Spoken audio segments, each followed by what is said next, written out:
Bismillahirrahmanirrahim. Alhamdulillahi Rabbil Alamin. Wassalatu wassalamu ala nabiyyina Muhammadin wa ala alihi wa sahabatihi ajma'in wa man tabi'ahum bi ihsanin ila yaumiddin, amma ba'd. Ikhwani fid din, at-talabah dan para pendengar radio dakwah salafiyah rahimani wa rahimakumullah. Insyaallah taala kita kembali akan melanjutkan kajian kitab Masailul Jahiliyah atau perangai-perangai jahiliyah yang harus kita kenali untuk kita jauhi, karya Al-Imam Muhammad bin Abdul Wahhab rahimahullahu ta'ala. Kita akan masuk pada bab yang baru, yaitu permasalahan yang ke-28.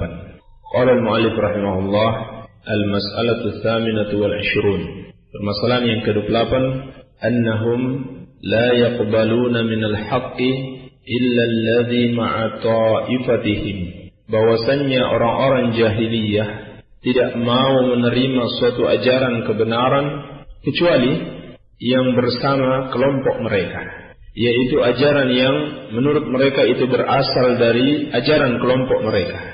Adapun yang mereka anggap bukan diajarkan oleh kelompok mereka, maka mereka tidak akan mau mengikuti ajaran tersebut, walaupun sudah jelas-jelas ajaran itu berdasarkan wahyu dari Allah Subhanahu wa ta'ala, sudah jelas-jelas berdasarkan Al-Quran dan Sunnah Rasulullah Sallallahu Alaihi Wasallam. Namun mereka menolaknya. Kenapa?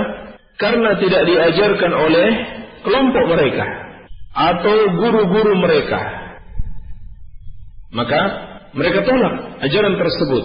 Inilah sifat orang-orang jahiliyah sebagaimana yang Allah Subhanahu wa taala kabarkan di dalam surat Al-Baqarah, qalu nu'minu bima unzila alaina. Mereka mengatakan, kami hanya beriman dengan apa yang diturunkan kepada kami. Inilah perkataan orang-orang jahiliyah dahulu. Alasan yang sebenarnya hanya mereka buat-buat saja.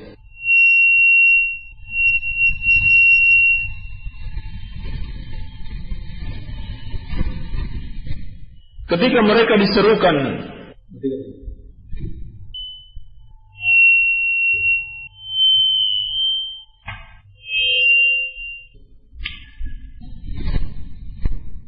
untuk berbaik di situ.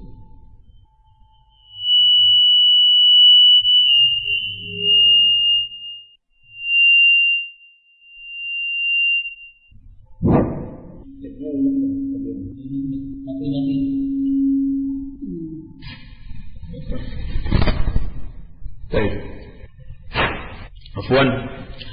Ketika diserukan kepada mereka, wa idza qila lahum aminu bima anzalallahu qalu nu'minu bima unzila alaina.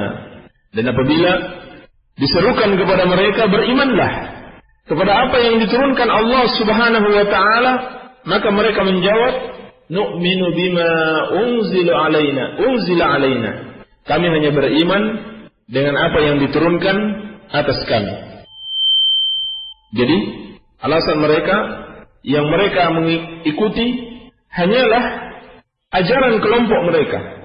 Wa yakfuruna bima wara'ahu, dan mereka mengingkari yang selain itu. Wa huwal haqqu musaddiqan lima ma'ahum, padahal dia adalah kebenaran yang membenarkan apa yang ada pada mereka. Jadi mereka mengingkari kebenaran yang sudah jelas-jelas benar. Ini adalah sifatnya orang-orang Yahudi ketika Nabi Isa alaihissalam datang kepada mereka untuk mengajak mereka mengikuti Injil. Mereka mengatakan, cukup bagi kami Taurat, padahal Injil itu membenarkan Taurat, bukan menyelisihinya. Demikian pula Nabi sallallahu alaihi wasallam datang kepada mereka, mengajak mereka untuk mengikuti Al-Quranul Karim. Mereka beralasan, kami sudah punya Taurat, inilah yang diturunkan kepada kami. Nabi kami Nabi Musa alaihissalam, bukan engkau. Padahal Al-Quran diturunkan bukan untuk menyelisihi Taurat, tetapi membenarkan apa yang ada dalam Taurat.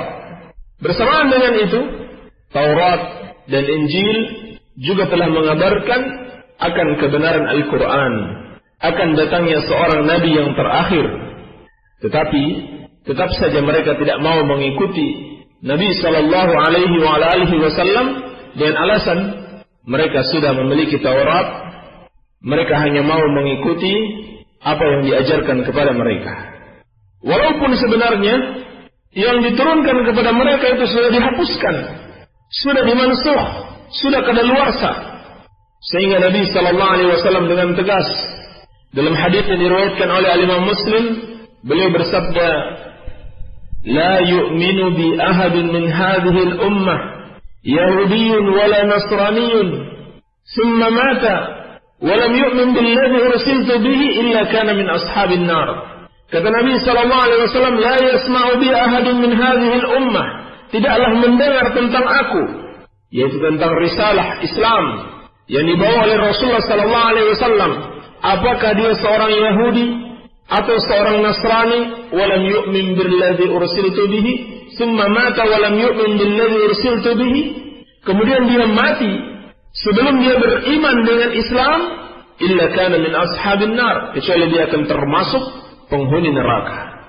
Jadi jelas ajaran-ajaran semua kelompok, semua agama sebelum Islam itu sudah dihapus dengan keberadaan Islam.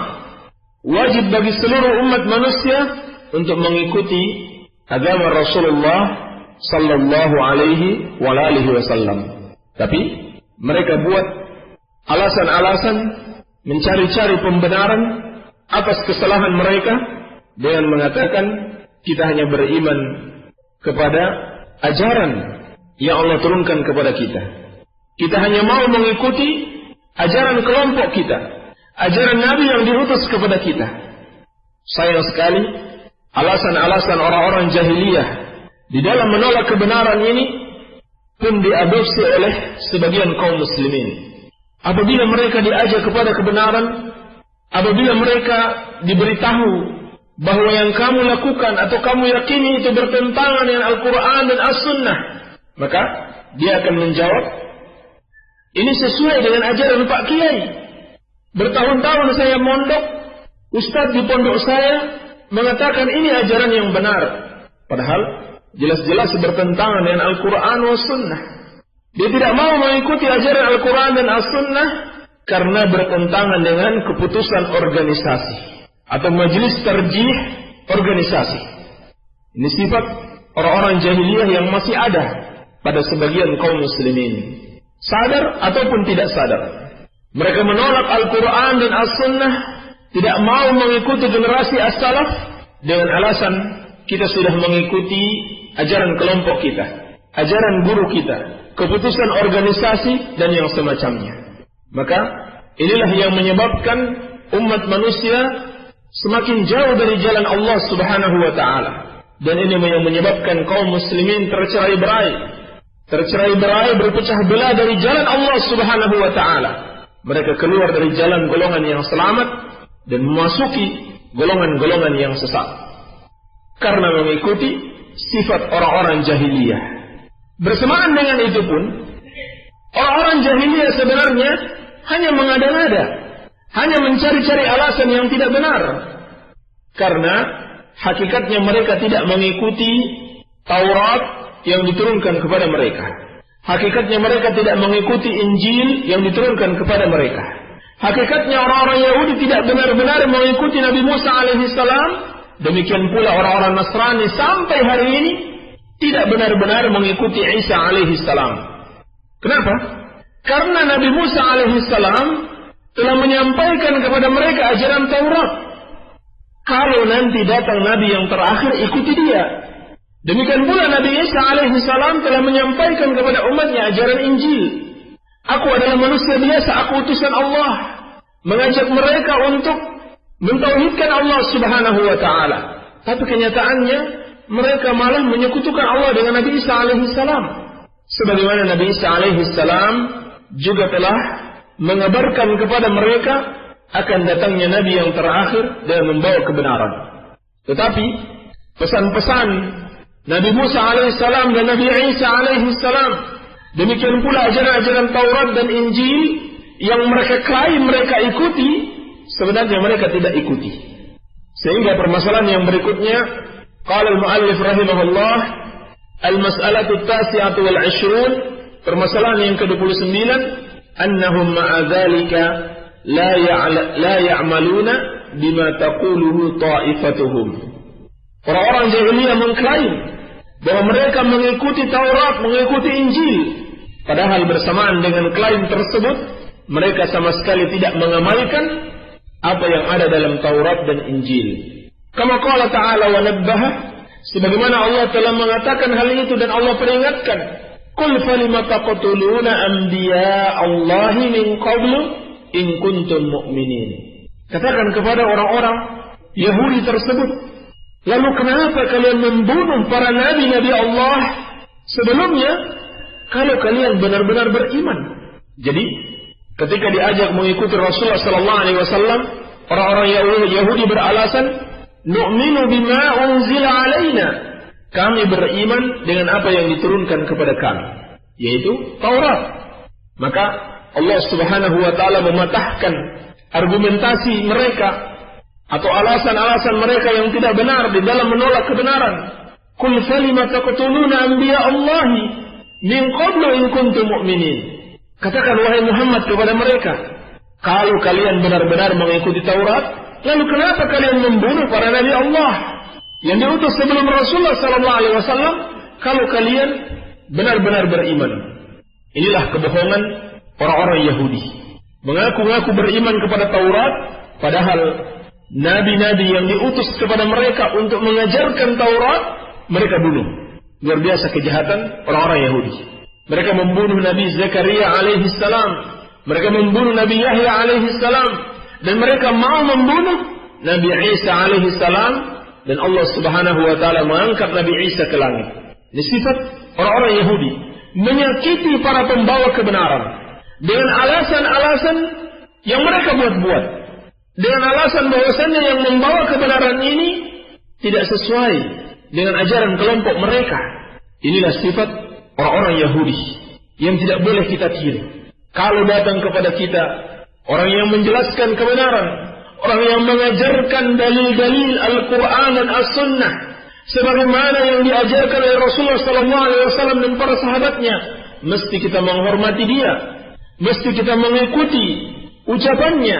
Kalau benar-benar berdasarkan Al-Quran dan As-Sunnah, walaupun dia kita tidak kenal, walaupun bukan berasal dari organisasi atau kelompok kita, walaupun bukan berasal dari daerah yang sama dengan kita, jangan kita tolak dia, karena hal itu adalah sifat orang-orang jahiliyah dahulu.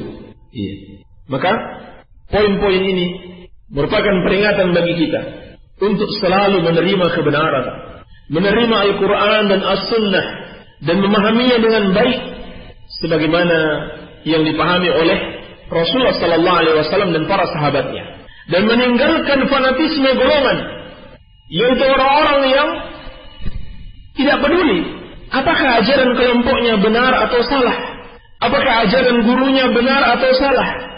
Yang penting dia adalah kelompok aku, yang penting dia adalah guruku, terserah dia benar atau salah, saya ikuti. Ini ajaran orang-orang jahiliyah yang telah membuat mereka binasa, meninggalkan kebenaran dan terjerumus di dalam kekufuran kepada Allah Subhanahu wa taala diakibatkan alasan-alasan tersebut, yaitu mengikuti kelompok dan mengikuti guru-guru mereka. Bersamaan dengan itu pun pengakuan mereka lebih banyak dusta, karena alasan mereka mengikuti Taurat tidak benar. Sebab Taurat memerintahkan mereka untuk mengikuti Rasulullah sallallahu alaihi wasallam. Ini persis sebagaimana sebagian orang yang mengklaim mengikuti imam-imam mazhab, mengikuti Imam Syafi'i rahimahullah ta'ala, tetapi kenyataannya amalan-amalan yang dia lakukan bertentangan dengan pendapat dan ajaran al-Imam Al-Syafi'i rahimahullah ta'ala. Imam Syafi'i melarang kesyirikan, melarang berdoa kepada selain Allah, melarang berdoa kepada para penghuni kubur.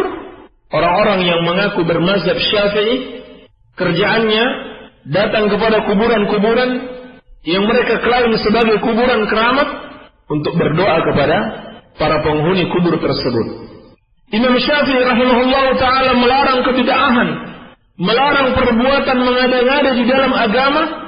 Mereka melakukan dan memunculkan berbagai macam bentuk bid'ah di dalam agama. Banyak sekali klaim mereka, kami kan mazhab Syafi'i. Sudah kamu mazhab lain, jangan mengajarkan kepada kami yang bukan mazhab Syafi'i. Padahal mazhab Syafi'i tidak sebagaimana yang dia amalkan. Jadi ketika mereka diajak untuk mengikuti Al-Quran dan As-Sunnah, mengikuti jalan as-salafus salih, mengikuti para sahabat ridwanullahi ta'ala alaihim, mereka akan mengatakan, kami mazhab Syafi'i, amalan kami seperti ini. Padahal tidak benar. Amalan Syafi'i, mazhab Syafi'i bertentangan dengan apa yang mereka amalkan. Kalaupun benar mereka klaim ini mazhab Syafi'i, padahal jelas-jelas bertentangan dengan Al-Quran dan As-Sunnah, maka sama saja, tetap mereka sudah melanggar nasihat al-Imam Syafi'i rahimahullahu ta'ala. Karena beliau telah berpesan, idza sahal hadits fahuwa madhhabi. Kalau hadis itu sahih, maka itulah madhabku. Kalau hadis itu sahih, itulah madhabku. Jadi siapa yang tidak mau mengikuti hadis yang sahih, tetap berpegang dengan suatu pendapat yang tidak jelas, apakah pendapat ini berdasarkan hadis atau satu ayat Al-Quran, atau dia hanya berpendapat dengan hadis-hadis yang dhaif, berpegang dengan hadis-hadis yang palsu, lalu dia beralasan ini mazhab Syafi'i, hakikatnya dia tidak mengikuti mazhab Syafi'i. Karena Imam Syafi'i rahimahullah ta'ala telah berpesan, kalau hadis itu sahih, itulah mazhabku. Demikian pula para imam mazhab seluruhnya telah berpesan, la ta'khudhu min aqwalina illa ma wafaqa kalamir Rasul sallallahu alaihi wa alihi wasallam. Janganlah kalian mengambil pendapat-pendapat kami kecuali yang sesuai dengan ucapan Rasulullah sallallahu alaihi wa alihi wasallam. Sebab imam-imam ini menyadari mereka itu manusia yang mungkin benar, mungkin salah. Maka kalau sudah jelas salah, jangan kita ikuti. Kalau dia bertentangan dengan ucapan Rasulullah sallallahu alaihi wa alihi wasallam, maka bab ini mengajarkan kita untuk selalu menjunjung tinggi kebenaran, menghormati para pembawa kebenaran dengan mengikuti ajaran yang benar tanpa membeda-bedakan siapa yang membawa kebenaran tersebut, apakah dia berasal dari kelompok kita, apakah dia guru kita atau bukan. Tetapi kita mengikuti kebenaran bukan karena orangnya, tetapi karena kebenaran yang dia bawa. Siapapun dia, siapapun yang datang kepada kita dengan membawa kebenaran, dengan mengajarkan Al-Quran dan As-Sunnah sesuai dengan pemahaman salaf, kita ikuti. Dan siapapun dia, walaupun guru kita, walaupun kelompok kita, organisasi kita, kalau jelas-jelas menyelisihi kebenaran, menyelisihi jalan as-salafus salih, menyelisihi Al-Quran dan As-Sunnah sesuai pemahaman salaf, kita tinggalkan. Wajib bagi kita untuk meninggalkannya. Jangan sampai mengikuti perangai jahiliyah sehingga membuat mereka tersesat dari jalan Allah Subhanahu wa taala. Ini yang bisa kita sampaikan. Wabillahi taufik walhamdulillahi rabbil alamin. Kaum muslimin wal muslimat, para pendengar radio dakwah Salafiyah rahimani wa rahimakumullahu jami'ah. Alhamdulillah, pembahasan materi kajian sudah selesai. Mudah-mudahan kita bisa mengambil manfaat dan faedah dari apa yang telah kita dengar. Dan sekarang insyaallah kita akan memasuki pembahasan mengenai pertanyaan-pertanyaan yang masuk ke radio kami. Bagi antum yang mempunyai pertanyaan-pertanyaan seputar kajian ini atau seputar syariat lainnya, Anda persilakan antum untuk mengirimkan SMS ke nomor kami, yakni 085353020304, 085353020304, atau bisa pula antum mengirimkan surat ke alamat kami, yakni Pondok Pesantren An-Nur Al-Asari, Kedung Kendal, Banjarsari. Sekarang kita langsung aja kepada beliau, Al-Ustaz Abu Abdillah Sofyan Hafidahullah. Kepadanya dipersilakan. Bismillahirrahmanirrahim. Salatu wassalamu ala Rasulillah yang membak. Assalamualaikum Ustaz. Waalaikumsalam. Di mana kalau mau membeli mazhab salaf dari Darasok Majenang? Barangkali maksudnya ini mau beli buku yang bermazhab salaf. Kalau di Majenang saya tidak tahu, tapi kalau mau sekali-sekali datanglah ke pondok kami. Insyaallah taala ada saudara kita Abu Adam yang menjual buku-buku bermazhab salaf. Baik. Atau mungkin bisa dipesan, nanti bisa diantarkan insyaallah taala. Bagaimana hukumnya membunuh laba-laba yang ada di dalam dan di luar rumah? Kalau tidak ada kebutuhan atau sesuatu yang mendesak untuk membunuhnya, maka tidak boleh. Saya tidak tahu kalau ada hadis yang memerintahkan untuk membunuh laba-laba. Yang pasti, kalau dia tidak mengganggu, tidak sepatutnya dibunuh. Kecuali kalau dia mengganggu dan perlu untuk dibunuh, maka tidak mengapa. Afwan Ustaz, Anda mau tanya, bagaimana hukum menikahi saudari sepupu anak dari kakak ibu? Soalnya ini terjadi di kampung anak. Ini tidak mengapa. Ini tidak mengapa, sebab sepupu itu bukan termasuk mahram. Boleh saling menikah. Boleh saling menikah. Kecuali sama orang tuanya tidak boleh. Yakni bibi kita, kalau kita seorang laki-laki tidak boleh menikahi bibi kita, yaitu adik dari bapak atau ibu kita. Kalau istri paman itu pun boleh kalau misalkan sudah cerai atau ditinggal mati oleh paman. Dan sepupu itu boleh dinikahi. Oleh karenanya antara sepupu ini, antara saudari sepupu tidak boleh bergaul bebas layaknya kakak beradik. Ini tidak benar. Seperti yang kebanyakan terjadi, saling bersentuhan atau bahkan tinggal serumah. Kemudian kadang naik motor bersama. Ini tidak boleh antara sepupu, sebagaimana kakak beradik, karena mereka boleh menikah, tidak haram mereka menikah. Tapi Ustaz ngeruqyah orang kesurupan yang dibaca ayat apa saja, di sampingnya yang sakit atau di dalam. Misalkan di dalam kamar, sholat kita sendiri boleh tidak, dan beritahu ayat Ustaz yang dibaca penting sekali Ustaz, segera dijawab terima kasih dari saudara Jan. Untuk meruqyah sebetulnya seluruh ayat Al-Quran bisa dibaca. Wa nunazzilu minal Quran ma huwa shifa' wa rahmah. Dan kami turunkan Al-Quran yang mana Al-Quran itu merupakan obat dan rahmat. Jadi seluruh ayat Al-Quran bisa dibacakan untuk si sakit. Namun terdapat ayat-ayat khusus yang sangat baik untuk kita baca, untuk selalu kita ulang-ulang, seperti ayat kursi. Demikian pula surat Al-Fatihah. Demikian pula Qul a'udzu birabbil falaq dan Qul a'udzu birabbin nas. Kalau kita mau mengulang-ulang ayat-ayat ini saja, itu sudah cukup. Tapi kalau mau membaca seluruh ayat Al-Quran, maka tidak mengapa. Baik. Dan bacakan, terserah mau di samping si sakit atau dari depannya, apakah di dalam kamar atau di ruang tamu, tidak mengapa insyaallah taala.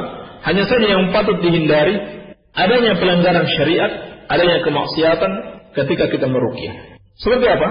Percampur bauran antara laki-laki dan wanita. Maka kalau kita meruqyah seorang wanita misalkan, jangan diizinkan masuk yang bukan mahramnya. Jangan pula kita berdua-duaan dengan wanita tersebut. Jangan pula menyentuhnya, tapi harus ditemani oleh mahramnya. Atau kita meruqyah laki-laki, jangan izinkan wanita-wanita untuk masuk.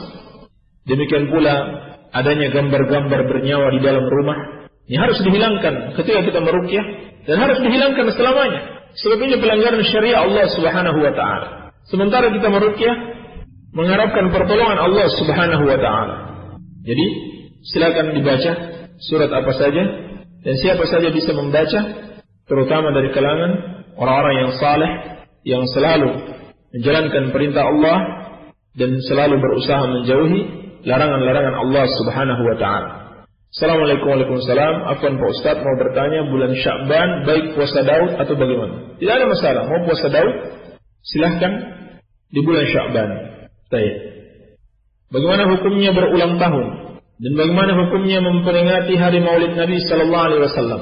Ini adalah kebid'ahan, menambah-nambah di dalam agama, sebab agama sudah menetapkan hari yang boleh kita peringati hanyalah Idul Fitri dan Idul Adha dalam setiap tahunnya. Jangan ditambah dengan yang lainnya. Demikian pula ini adalah bentuk tasyabbuh bil kuffar, menyerupai orang-orang kafir. Nabi sallallahu alaihi wasallam bersabda, "Man tashabbaha biqaumin fahuwa minhum." Barang siapa menyerupai suatu kaum, maka dia bagian dari mereka. Ustaz tolong jelaskan tentang ayat Innallaha 'alal arsy istawa atau Ar-Rahman 'alal arsy istawa. Allah yang penyayang beristiwa di atas arsy. Jelaskan oleh para ulama, makna istiwa di atas arsy yakni al-ulu wal irtifa'. Allah Subhanahu wa taala berada di atas ketinggian yang paling tinggi dari seluruh makhluknya. Arsy adalah makhluk yang paling tinggi posisinya, dan Allah Subhanahu wa taala di atas arsy-Nya. Iya. Jadi istiwa itu artinya meninggi. Kalau ditanyakan bagaimana bentuk Allah meninggi, kalau ini yang dimaksud dari pertanyaan, maka ini pertanyaan yang salah. Sebab Allah tidak menjelaskan bagaimana bentuk istiwanya. Bagi kita cukup meyakini Allah beristiwa sebagaimana kebesaran dan keagungannya yang tidak sama dengan istiwanya makhluk di atas singgasananya. Tidak sama dengan istiwanya seorang raja atau bersemayamnya seorang raja di atas kursi kebesarannya. Jelas tidak sama. Kita cukup meyakini Allah beristiwa sesuai dengan keagungan dan kebesarannya. Ini wajib kita imani sebab telah dikabarkan di dalam Al-Quran dan dalam sunnah Rasulullah sallallahu alaihi wasallam. Ada seorang pelaku bid'ah yang mengatakan kalau kebid'ahan dilakukan oleh banyak orang berarti bid'ah hasanah, seperti tahlil, maulid, Isra Mi'raj dan lain-lain. Benar tidak? Ya jelas tidak benar. Ini pendalilan orang-orang jahiliyah. Mereka meyakini suatu itu benar atau salah, maka mereka gantungkan kepada banyak atau sedikitnya pengikut suatu ajaran. Kalau banyak berarti benar, kalau sedikit yang mengikuti ajaran atau suatu majelis ta'lim berarti salah. Ini sudah kita bahas. Ini adalah perangai orang-orang jahiliyah dahulu yang membuat mereka tersesat. Persis seperti sebagian orang hari ini melakukan suatu kebid'ahan sebenarnya hanya ikut-ikutan karena menganggap orang yang melakukannya banyak orang, jadi tidak mungkin salah. Ini tidak benar.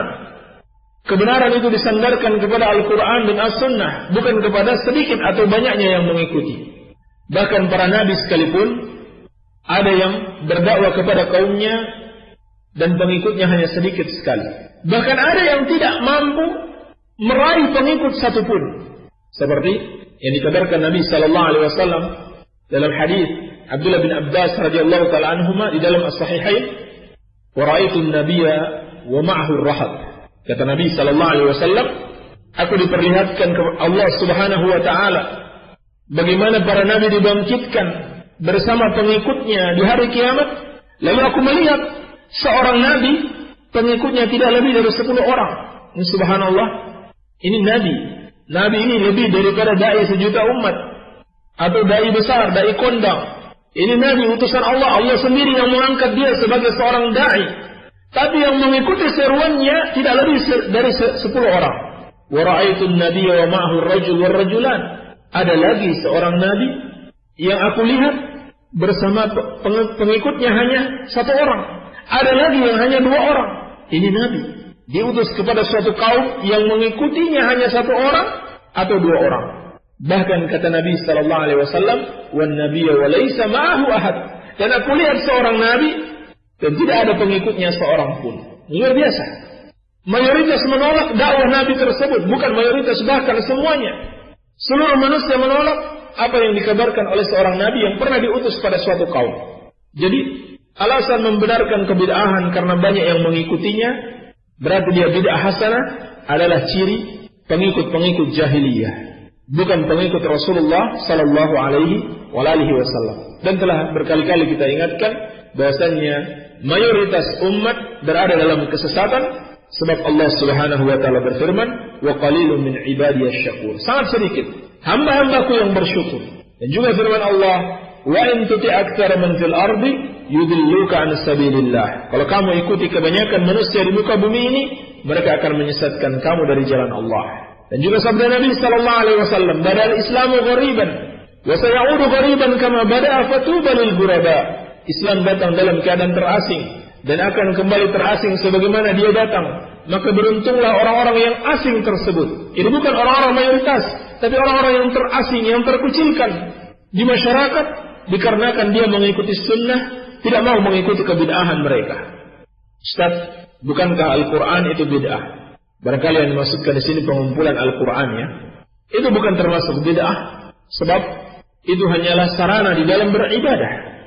Untuk memudahkan kita beribadah, yaitu membaca Al-Quranul Karim dan mempelajarinya serta mengamalkannya, maka para sahabat sepakat, ijma' para sahabat untuk mengumpulkan Al-Quran di dalam satu mushaf, padahal tadinya itu bertebaran di dalam kertas-kertas, dalam daun-daun atau alat-alat untuk penulisan yang lainnya, sehingga menyulitkan untuk dipelajari, terutama bagi generasi setelah sahabat yang semakin jauh dari Al-Quran.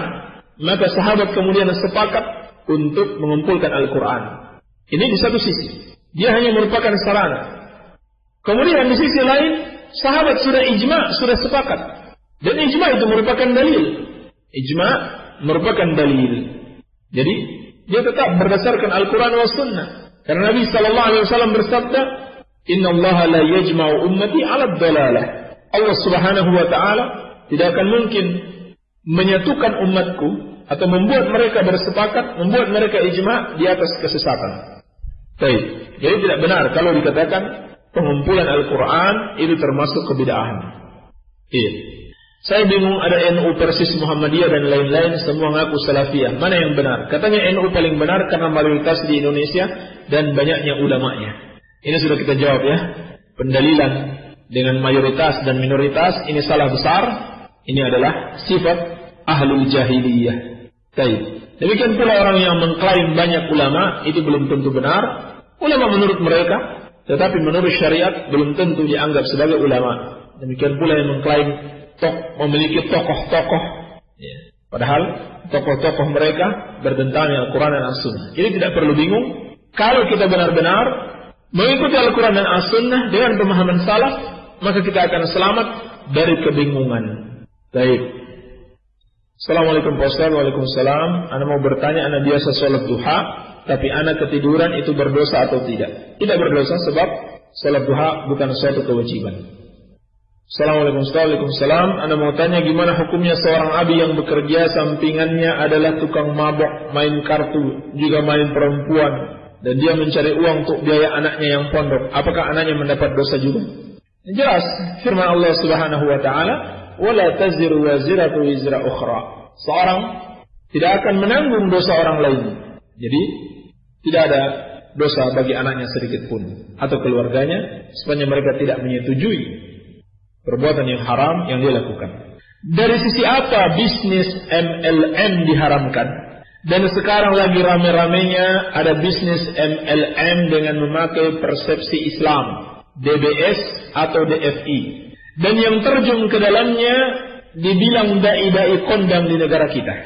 Banyak sisi. Kenapa MLM itu, walaupun mereka mengklaim ini sesuai syariah seperti Ahadnet dan yang semisalnya, seperti yang ditanyakan di sini DBS atau DFI, ini hukumnya haram karena banyak sekali pelanggaran. Di antaranya adalah al-gharar, ketidakjelasan, spekulasi. Nah, Rasulullah sallallahu alaihi wasallam anil gharar. Nabi sallallahu alaihi wasallam telah melarang dari al-gharar, ketidakjelasan.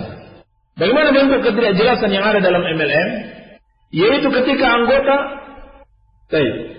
anggota belum mengetahui jelas apakah dia akan berhasil untuk mendapatkan anggota-anggota di bawahnya atau tidak. Apakah dengan sistem piramida berjaring, pokoknya yang namanya MLM, sistemnya harus seperti itu. Seorang yang masuk ke dalam bisnis ini, dia harus mencari anggota sebanyak-banyaknya, padahal belum jelas apakah dia akan mendapatkan anggota atau tidak. Mana tahu dia sudah pada tingkatan yang terakhir. Itu bisa saja, kan begitu. Ini masuk akal. Yang bersistem piramida atau berjaring, itu pasti akan sampai pada urutan yang terakhir. Sampai pada urutan yang terakhir. Mungkin kita contohkan di dalam suatu kelas, misalkan ada 30 orang. Lalu ketua kelasnya sudah mengikuti MLM. Dia merekrut 5 orang. 5 orang merekrut 5 orang lagi. Sehingga pada akhirnya semuanya akan ikut. Dan yang paling terakhir, dia yang akan rugi. Nah, di sini ada ketidakjelasan. Kalau misalkan kita masuk MLM, belum ada kepastian apakah kita bisa merekrut orang di bawah kita Lalu orang di bawah kita apakah bisa merekrut orang di bawahnya? Atau semuanya sudah tidak mau lagi mengikuti sistem MLM tersebut? Sehingga dalam sistem ini yang menjadi kaya hanya orang-orang pada peringkat yang pertama. Yang menjadi budak-budaknya adalah yang paling peringkat yang paling terakhir. Adapun peringkat-peringkat atas mereka yang menjadi kaya raya. Dan yang paling terakhir yang bekerja keras untuk membuat orang-orang di atasnya menjadi kaya. Oleh karenanya, Al-Lajnah Daimah, lembaga fatwa yang ada di Saudi Arabia, demikian pula Majma'ul Fiqh Al-Islami yang berkedudukan di Makkah, demikian pula para talabatul ilmi yang ada di Yordania, itu memfatwakan haramnya bisnis multi-level marketing ini. Adapun yang dibilang dai-dai kondang, ya, sebagaimana sudah kita jelaskan tadi, ini hakikatnya orang-orang yang dianggap sebagai dai, tapi sebenarnya orang-orang jahil. Sebenarnya orang-orang yang jahil. Jadi jangan mudah terpengaruh dengan mereka, tetapi kita ikuti ulama yang hakiki yang berdasarkan Al-Quran wa sunnah Rasulullah sallallahu alaihi wasallam. Ini hanya salah satu saja ya. Hanya salah satu bentuk keharaman di dalam multi-level marketing. Masih ada yang lain. Baik. Assalamualaikum Waalaikumsalam. Anak laki-laki punya teman seorang wanita. Dia kalau ketemu sama anak suka cipika-cipiki. Cium pipi kanan, cium pipi kiri. Dan anak suka melarang dan menolaknya untuk cipika-cipiki sama anak. Tapi dia berdalih sudah menganggap anak kakak sendiri. Kata dia, apakah anak tetap berdosa? Ustaz mohon nasihatnya. Tetap berdosa. Tidak benar. Kalau seorang tidak memiliki hubungan mahram, lalu dia mengklaim sudah bagaikan saudara sendiri. Ini tidak benar. Ini hukumnya haram kalau kita melakukannya dan tidak berusaha dengan maksimal untuk menolaknya. Bagaimana menolaknya? Ya pertama jangan ketemu dia. Kalau bukan suatu urusan yang mendesak. Yang kedua, harus betul-betul menghindar. Dan tidak bisa diterima kalau kita mengatakan kita tidak mampu menghindar. Yang tidak benar. Jadi sama-sama berdosa. Baik yang laki-laki maupun perempuannya. Jangan sampai cipika-cipiki. Berpegangan tangan saja, berjabat tangan antara laki-laki dan perempuan yang tidak memiliki hubungan mahram atau suami istri itu sudah diharamkan. Apalagi sampai yang lebih daripada itu. Baik. Assalamualaikum warahmatullahi wabarakatuh. Bagaimana dengan salat nisfu Sya'ban yang 10 rakaat itu Ustaz? Pendengar di paha uran. Ini tidak benar. Ini kebid'ahan. Tidak ada contohnya dari Rasulullah sallallahu alaihi wasallam. Ini termasuk bid'ah di dalam agama. Assalamualaikum Pak Ustaz. Waalaikumsalam. Dengan Fathul di Cilacap mau tanya Pak Ustaz, apakah berdosa jika membunuh semut yang mengganggu dan yang tidak? Jelas berdosa karena dilarang oleh Nabi sallallahu alaihi wasallam membunuh semut kecuali yang memang mengganggu. Dan kalau satu yang mengganggu, jangan dibunuh teman-temannya. Pak Ustaz, apa hukumnya memanjangkan kuku? Memanjangkan kuku tidak boleh karena menyelisihi fitrah. Nabi sallallahu alaihi wasallam bersabda dalam hadis Bukhari dan Muslim dari Abi Hurairah radhiyallahu taala anhu, "Khamsun minal fitrah." Ada 5 perkara termasuk fitrah. Al-khitan, wal istihdad, wa taqlimul adfar, wa natful ibti wa qasfus syarib. Yang pertama khitan, yang kedua mencukur bulu kemaluan, yang ketiga memotong kuku, yang keempat mencabut bulu ketiak, yang kelima memotong kumis. Jadi siapa yang memanjangkan kukunya, dia menyelisihi fitrah. Fitrah dia sebagai manusia dan dia menyerupai binatang. Ini tidak boleh dalam Islam menyerupai binatang. Baik. Assalamualaikum Ustaz, mau tanya apakah diperbolehkan puasa weton atau hari lahir, puasa 1 tahun atau 2 tahun penuh, puasa muti, puasa 40 hari, puasa ngerawat atau makan tiwul atau singkong. Soalnya di kampung ana banyak yang melakukan dan ada salah satunya yang melakukannya adalah seorang kiai, Saiful Anam Cipari. Seluruh puasa yang ditanyakan di sini adalah puasa yang bid'ah yang diajarkan oleh syaitan kepada mereka. Adapun yang dikatakan kiai di sini, dia bukan kiai tapi dukun.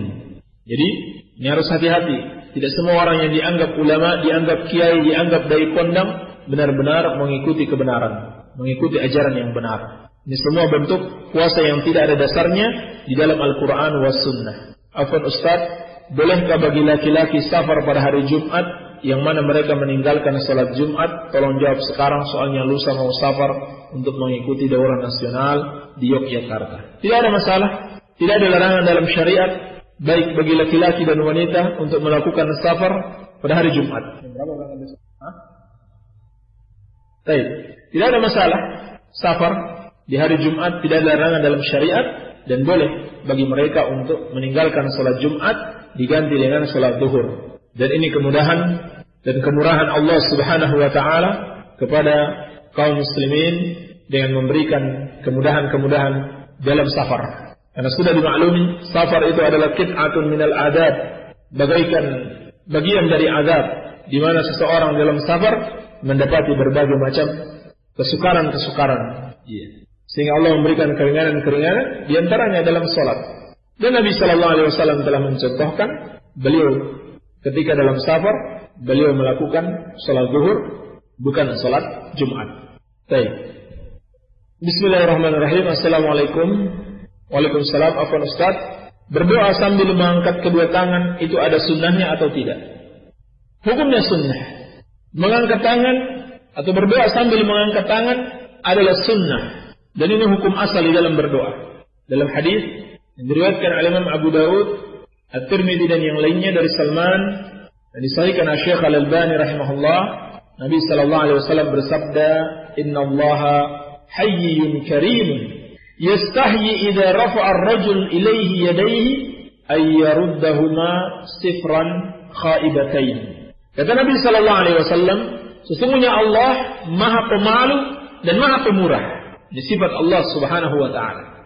Allah malu dari seorang yang mengangkat tangannya kepadanya, yaitu ketika dia berdoa lalu dia mengembalikan tangannya dalam keadaan kosong, tidak mendapatkan apa-apa. Hadis menunjukkan sunnahnya mengangkat tangan ketika berdoa. Hanya saja hadis ini umum. Untuk diamalkan pada keadaan-keadaan khusus dibutuhkan dalil. Yaitu apabila diamalkan secara terus-menerus dalam keadaan khusus dibutuhkan dalil tersendiri. Contohnya berdoa sehabis sholat 5 waktu. Boleh kita mengangkat tangan berdasarkan dalil ini. Hanya karena dalilnya ini umum, tidak boleh kita melakukannya terus-menerus. Sebab kalau kita melakukannya terus-menerus, seakan-akan ada dalil khususnya di situ. Padahal tidak ada dalil sama sekali dari Rasulullah sallallahu alaihi wasallam mengangkat tangan dalam doa setelah sholat 5 waktu. Maka boleh sekali-sekali kita mengangkat tangan berdasarkan dalil yang umum, tapi jangan dilakukan terus-menerus seakan-akan itu adalah amalan Rasulullah sallallahu alaihi wasallam. Demikian. Bolehkah mengelap air sesudah wudu? Boleh saja. Berdasarkan riwayat yang sahih dari salah seorang istri Nabi yaitu Maimunah radhiyallahu taala anha, ketika Nabi sallallahu alaihi wasallam selesai berwudu, dia membawakan sapu tangan, namun Rasulullah sallallahu alaihi wasallam menolaknya dan beliau mengusap air di tubuhnya dengan tangannya. Dari hadis ini terdapat 2 pelajaran.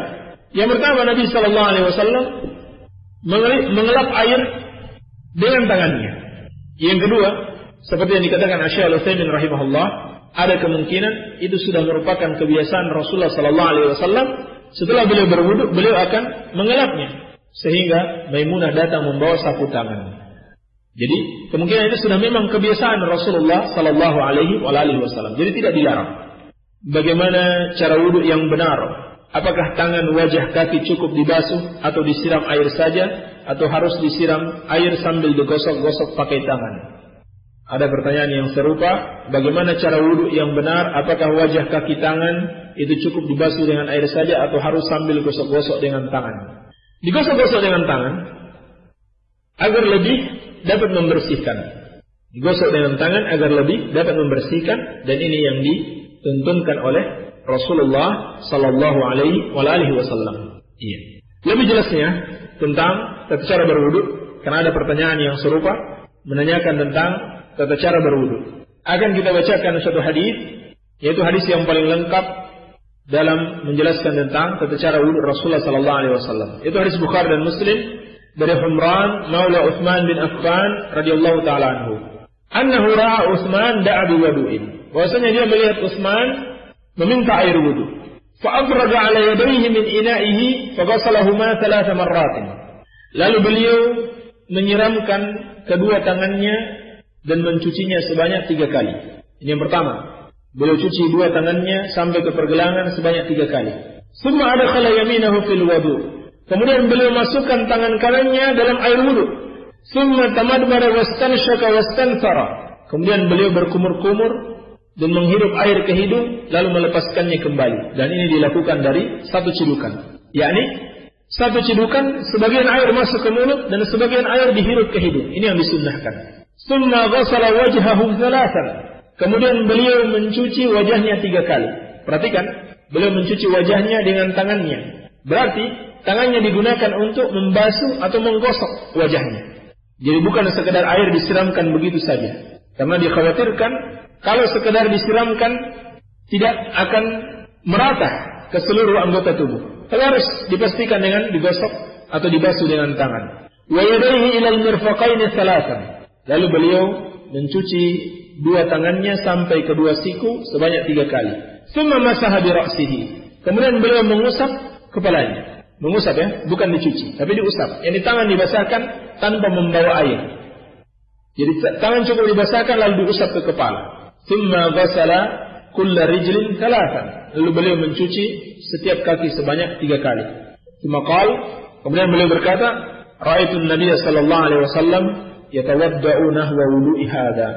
Aku telah melihat Nabi sallallahu alaihi wasallam berwudu seperti wuduku ini. Wa qala, dan Nabi sallallahu alaihi wasallam bersabda, "Man tawadda'a nahwa wudu'i hadha, thumma shalla rak'ataini la yuhadditsu fihima nafsah, ghafarallahu lahu ma taqaddama min dhanbihi." Barang siapa yang berwudu seperti wuduku ini, yakni seperti wudu yang diajarkan oleh Utsman dari Rasulullah sallallahu alaihi wasallam, kemudian dia salat 2 rakaat, itu salat sunnah wudu dengan salat yang khusyuk, maka Allah Subhanahu wa taala akan mengampuni dosa-dosanya yang telah lalu. Inilah ringkas tata cara wudu Nabi sallallahu alaihi wasallam. Barangkali ini yang bisa kita jawab pada kesempatan kali ini. Semoga ada manfaatnya. Billahi taufiq. Walhamdulillahi rabbil alamin.